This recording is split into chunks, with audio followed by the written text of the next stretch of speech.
इसलिए बाबा गोस्वामी जी महाराज ने लिखा कि कोटि विप्रपद लागी जाऊं, अब आए शरण तजो नहीं पाऊं। आज चाहे जितने गिरे कर्म प्राणी करता है और गिरे कर्म करने के बाद अगर भगवान के नाम का स्मरण करता है तो भगवान स्वयं उसका उद्धार कर देते हैं। अजाने धोखे में भगवान नारायण का उसने नाम लिया, जिस नारायण के नाम से उस अजाने की मुक्ति का द्वार खुल गया। फौरन धर्मदूत आकर के अजाने को अपने विमान में बिठा लिया और पैकुंठलों को लेकर के चले गए।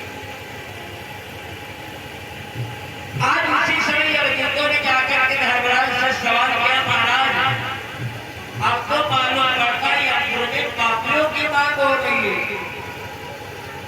कहा क्यों? कहा देखो कि आज अजाने ऐसे नीच ब्राह्मण को तो भगवान अपने आप बुला लिया।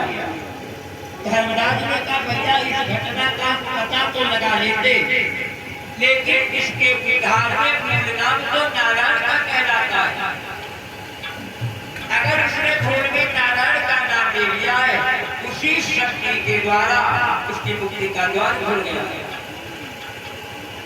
तो यमदूतों ने कहा महाराज तो प्रत्येक कर्म के व्यक्तियों में सैकड़ों पाप लिख डाले।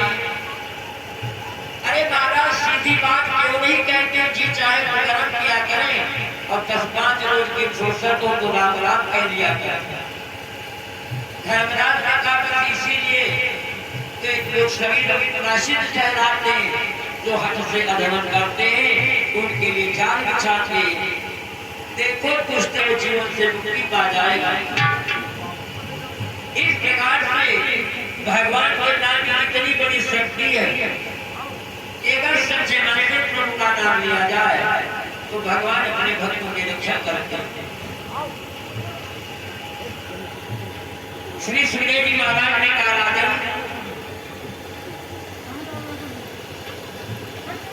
दोपहर में आप लोगों ने कथा श्रवण किया कि देवता और दैत्यों में भारी भारी का नाता था।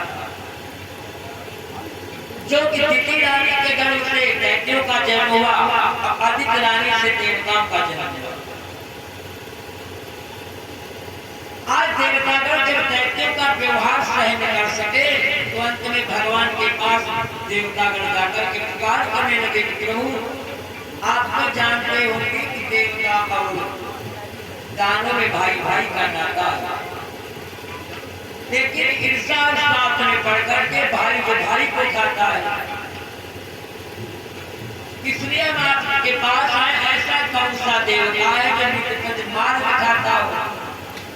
शायद ही कोई ऐसा दिन है जो कुशल के सहित कट जाता हो।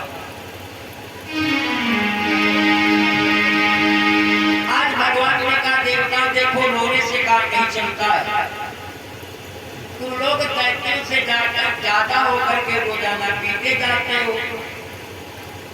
सबसे बराबर होकर के गैरों की ठोकरें खाते हो।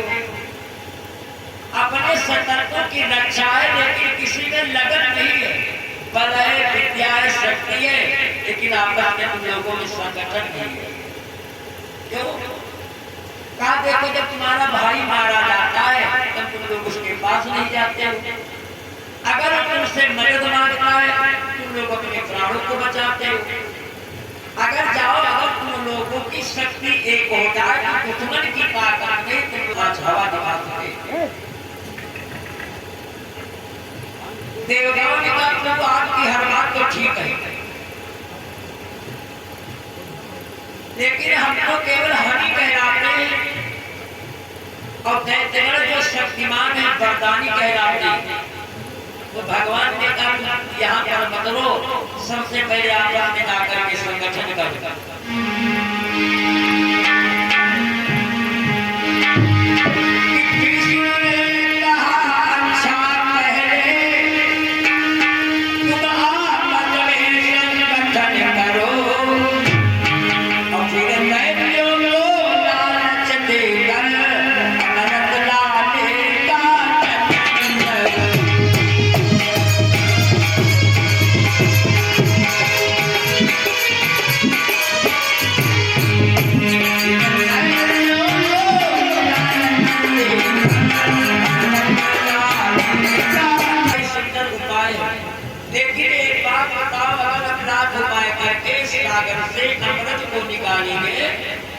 दैत्यगण जबरदस्ती छीन करके हम लोगों से अमृत पी जाएंगे, या मान लो बराबर भाग हुए तो दोनों में एक ही फायदा है, हम लोग अमर हुए, वो लोग अमर हुए, इसमें हमें लाभ क्या है?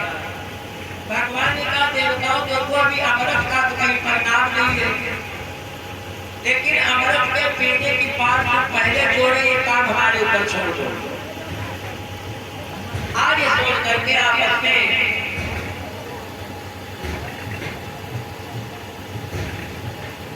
सभी देवतागण जाकर के किरमेल पर्वत को देवता उद्यान लेकर गए।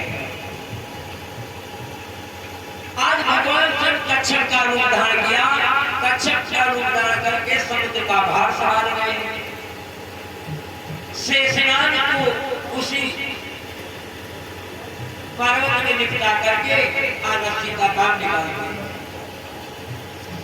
यहाँ पर भगवान की बड़ी अच्छी चाल चली। आज दैत्यगण शेषनाग की पूंछ को पकड़ लिया तो भगवान ने कहा दैत्यों से कहने लगे तुम इतने बलवान हो करके आज नीच शरीर को पकड़े हो, देखते जो सबसे पहले वस्तु निकलेगी, जो सबसे पहले आगे होगा उसी को वस्तु मिलेगी।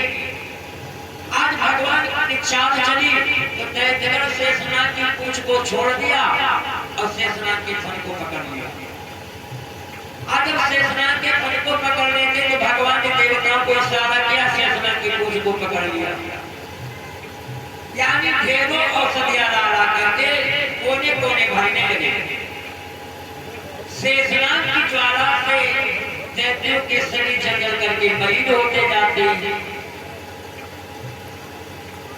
जिस सागर से केवल 14 रत्न निकाले गए,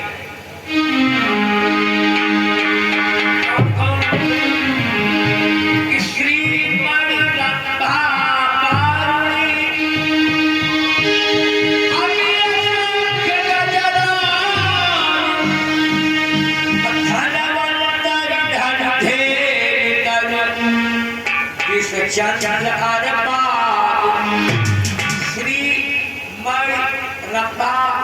पारुणी अमृत पंचजन्य संघ ऐरावत हाथी धनवंतर वैद्य धनुष कामधेव गाय कल्प वृक्ष विष चंद्रमा और उच्च सर्वा घोड़ा, 14 चीजों को जब निकाल करके बंटवारे का काम शुरू हुआ तो अपने रुचिपूर्वक सभी देवतागण दैत्यगण सामान्य लिए।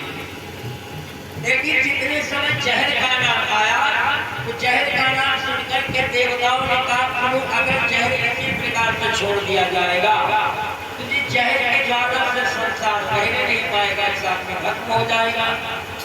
तो भगवान ने पूछा ऐसा कौन सा देवता है जो महाहलाल जिसको पान करेगा अपने प्राणों की बाजी को लगाएगा। इतने में भगवान भोले बाबा ने कहा प्रभु ये काम तुम मेरे लिए छोड़ दो।